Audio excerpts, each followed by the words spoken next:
बहुत बहुत स्वागत आपका कथा के इस क्रम में। और इस क्रम में सबसे अधिक महत्वपूर्ण वे 4 धाम हैं जहां की यात्रा संपन्न करके व्यक्ति मोक्ष का अधिकारी हो जाता है। ये 4 धाम हमारी आस्था के युगों युगों से प्रतीक हैं। बद्रीनाथ सतयुग के प्रतीक हैं तो रामेश्वरम त्रेता युग के साक्षी रहे हैं। द्वारिका वह पुण्य भूमि है जिसे द्वापर के उस अखिलेश्वर को समर्पित माना जाता है और जगन्नाथ धाम हमारे कलयुग में इस धर्म का प्रतिनिधि है। धर्म के 2 पुत्र हुए, एक नर और एक नारायण। दोनों बेहद सात्विक, बेहद अच्छी प्रवृत्ति के। एक दिन लाड़ से उमगी हुई उनकी माता ने प्रसन्न होकर उन दोनों बच्चों से कहा कि तुम मेरे दोनों पुत्र अत्यंत मर्यादित और बहुत अच्छे संस्कार के हो। मेरा मन है, मेरी इच्छा है कि इसके मां के मातृत्व के अतिरिक्त भी मैं तुम्हें कोई वरदान दूं। दोनों बच्चों ने एक ही वरदान मांगा। दोनों ने हाथ जोड़कर मां से कहा, धर्म के प्रति, पिता के प्रति हमारी गहरी रुचि से आप मोहित हैं ही। माता, आप हम दोनों को तपस्वी होने का वरदान दीजिए। मां हैरान हो गई, क्योंकि जिन पुत्रों से इतना अधिक मोह था, जितना अधिक स्नेह है, जितना लाड़ है, अगर उन्हें तपस्वी होने का वरदान देती है तो वे तपस्या के लिए परिवार को, घर को छोड़कर चले जाएंगे। लेकिन वचनबद्ध माता ने अंततः पुत्रों के मोह को पीछे करके अपने वचन की पालना की और दोनों पुत्रों को परम तपस्वी, परम तेजवान होने का वरदान दिया।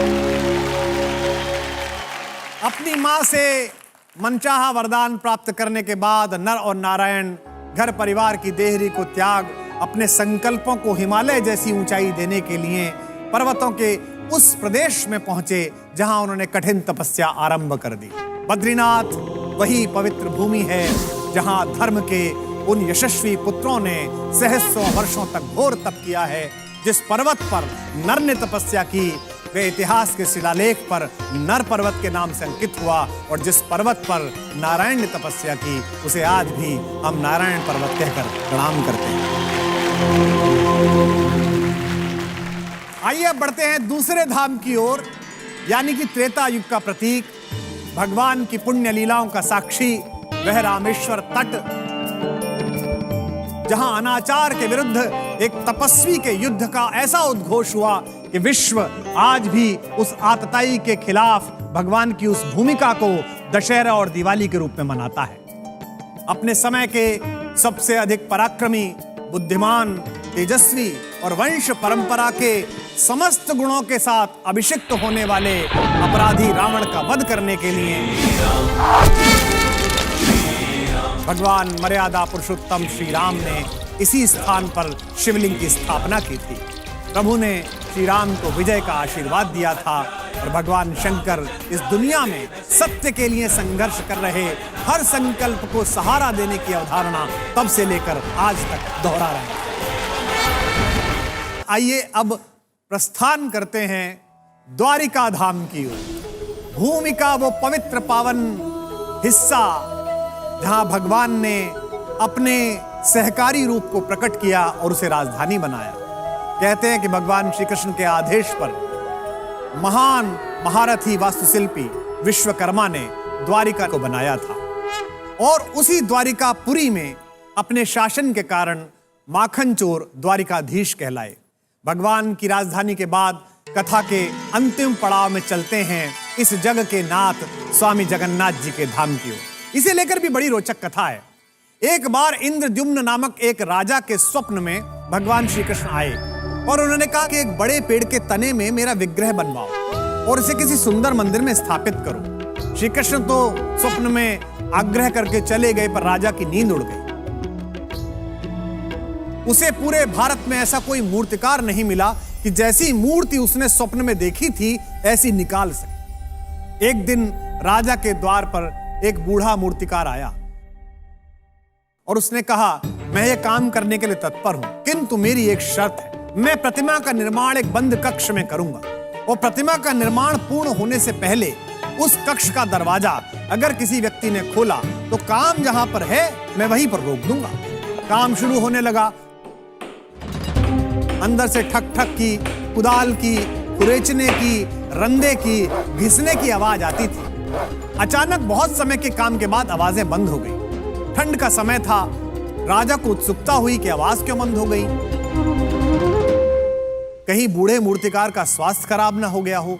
कुछ समय प्रतीक्षा करके राजा ने कमरे का दरवाजा खुलवा दिया। राजा जैसे ही अंदर पहुंचे तो अजीब चमत्कार था। मूर्तिकार गायब था और मूर्तियों के अधूरे बने हुए टुकड़े पड़े हुए थे।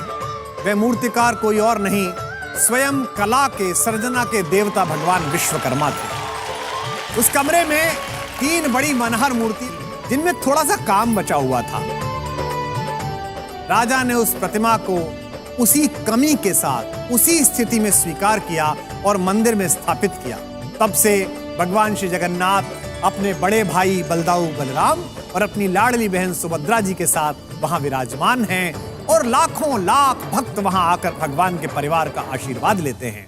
भारतीय संस्कृति में आस्था के इन पूज्य 4 केंद्रों की कथा हमें बहुत कुछ सीख देती है। जैसे पहली कथा बद्रीनाथ नर और नारायण के सम्मिलित पुरुषार्थ के बारे में बताती है। धर्म की कीर्ति केवल नारायण के सहारे संभव नहीं है। जब तक नर उद्यम नहीं करेगा, नारायण भी कृपा नहीं करेगा। इस सृष्टि के समस्त शुभ संकल्प नारायण और नर के संयुक्त प्रयास से ही संभव है। इसका दूसरा उदाहरण, कथा के दूसरे भाग का सार क्या है।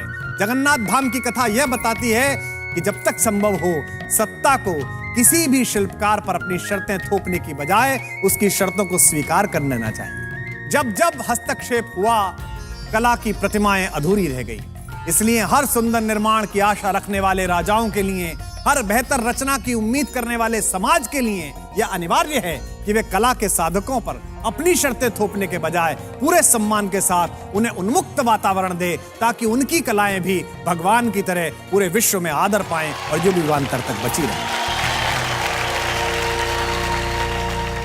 धामों के साथ परिचित होने पर एक और आवश्यक संदेश समझ में आता है। ऐसी मान्यता है कि सतयुग में धर्म के 4 पैर थे, त्रेता में 3 पैर हो गए, द्वापर में 2 बचे, यानी कि धर्म की संकल्पना क्रमशः डगमगाती गई। धर्म के प्रति लोगों में रुचि कम होती गई। कलयुग में तो धर्म केवल एक पांव पर टिका है, किंतु अगर ये पांव भी मजबूत है, ये पांव भी अगर भक्ति का है, तो फिर तुलसी बाबा का कहा सिद्ध हो जाता है, कलयुग केवल नाम आधार। आप नाम लीजिए और आपका काम होता है।